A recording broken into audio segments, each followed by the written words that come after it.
اب میں آپ کو ایک حدیث سنانے چلا ہوں جس میں ایک عجیب نقشہ سامنے آتا ہے کہ یہ مہدی جب ظاہر ہوں گے تو کس طور سے ظاہر ہوں گے، ان کے ظہور کی کیفیت کیا ہوگی، کیف یظہر۔ یہ روایت ہے حضرت ام سلمہ سے رضی اللہ تعالی عنہا، حضور کی زوجہ محترمہ ہیں، فرماتی ہیں ام سلمہ عن النبی صلی اللہ علیہ وسلم قال یکون اختلاف عند موت خلیفۃ، موت خلیفۃ، حضور نے فرمایا ایک خلیفہ کی موت پر اختلاف واقع ہو جائے گا، خانہ جنگی ہو جائے گی۔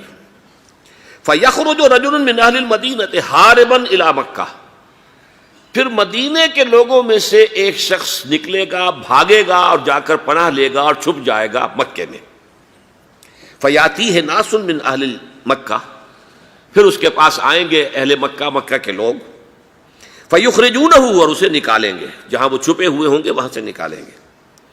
وَهُوَ كَارِهٌ، اور وہ بالکل اس کو پسند نہیں کر رہے ہوں گے، نہ وہ خواہش مند ہوں گے کہ ان کے ہاتھ پر بیعت کی جائے، نہ وہ یہ چاہیں گے کہ وہ میدان میں آئیں اور ان کو جو ہے اپنا لیڈر مانا جائے۔ وَهُوَ كَارِهٌ فَيُبَايِعُونَهُ بَيْنَ الرُّكْنِ وَالْمَقَامِ، لیکن لوگ جو ہے پھر اصرار کے ساتھ ان کے ہاتھ پر بیعت کریں گے رکن اور مقام کے درمیان۔ رکن وہ کونا ہے خانہ کعبہ کا جس میں حجر اسود لگا ہوا ہے، اور مقام ابراہیم جو ہے، ان دونوں کے مابین جو یہ علاقہ ہے یہاں پر وہ بیعت ہوگی۔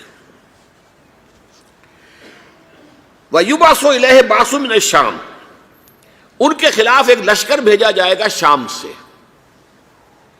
نہیں کہا جا سکتا کہ باسی حکومت اس وقت کی جو ہے اس کی طرف سے کوئی مسئلہ اس طرح کا اٹھ کھڑا ہو، اس لیے کہ ابھی تو بہرحال باسی حکومت وہاں ہے۔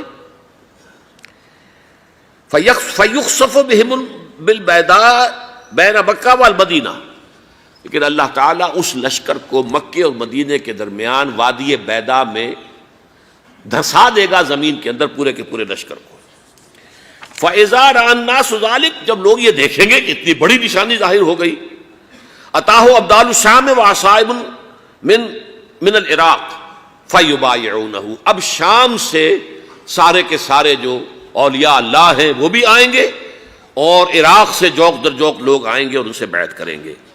وَيَعْمَلُ فِي النَّاسِ بِسُنَّةِ نَبِيِّهِمْ، پھر وہ عمل کریں گے لوگوں کے مابین، حکومت کریں گے اپنے نبی کی سنت کے مطابق۔ وَيُلْقِي الْإِسْلَامُ بِجَرَانِهِ، اور اسلام اپنی گردن زمین پر ٹکا دے گا۔ وَالْأَرْضِ فِي الْأَرْضِ، زمین میں۔ فَيَلْبَسُ 7 سنین، پھر وہ 7 برس تک حکمران رہیں گے۔ ثم یتوفیٰ، پھر ان کا انتقال ہوگا۔ ویصلی علیہ المسلمون، اور مسلمان ان پر نماز پڑھیں گے۔ یہ جو میں نے آپ کے سامنے نقشہ کھینچا ہے، اس سے اب میں ایک نتیجہ نکالتا ہوں، اسے بھی میرا گمان کہیے، اختلاف بھی کر سکتے ہیں آپ، اگر اس کو وزنی سمجھیں تو قبول بھی کر سکتے ہیں۔ وہ یہ ہے کہ میرے نزدیک ان کے ظہور کا وقت قریب ہے، اور اس کی تھوڑی سی بعد میں مجھے معلوم ہوا کہ جین ڈکسن غالباً نام ہے امریکن اس کا، جس نے یہ پیشن کوئی خبر دی تھی کہ 1962 میں عالم عرب میں ایک بچہ پیدا ہوا ہے کہ جو وہاں کا نقشہ بدل کر رکھ دے گا۔ یہ جین ڈکسن کی غالباً پیشن گوئی ہے۔ بہرحال مجھے اس کی پیشن گوئی سے کوئی دلچسپی نہیں ہے، میں تو جو احوال دیکھ رہا ہوں، یعنی اسرائیل کا قائم ہو جانا، اور اس کے بعد اب یروشلم کا مسلمانوں کے ہاتھوں سے نکل جانا، اور اب گویا کہ وہ الملحمۃ العظمیٰ جو ہے تلی کھڑی ہے، کسی بھی وقت جو ہے یہ جو ہے وہ لاوا پھٹ سکتا ہے، آتش فشاں پھٹ سکتا ہے۔ تو یہ تمام حالات ایسے ہیں کہ جن کی وجہ سے میں سمجھتا ہوں کہ ایک تو جو قرآن مجید کے اشارات میں نے آپ کو بتائے، 14 صدیاں، 14 دن میں چاند کا پورا ہونا، والقمر اذا اتسق، 14 دن میں 14ویں کا چاند۔ اسی طرح اب یہ 14 صدیوں کے بعد یہ صدی جو 15ویں صدی ہے، یہ در حقیقت ظہور امام مہدی کی صدی ہے۔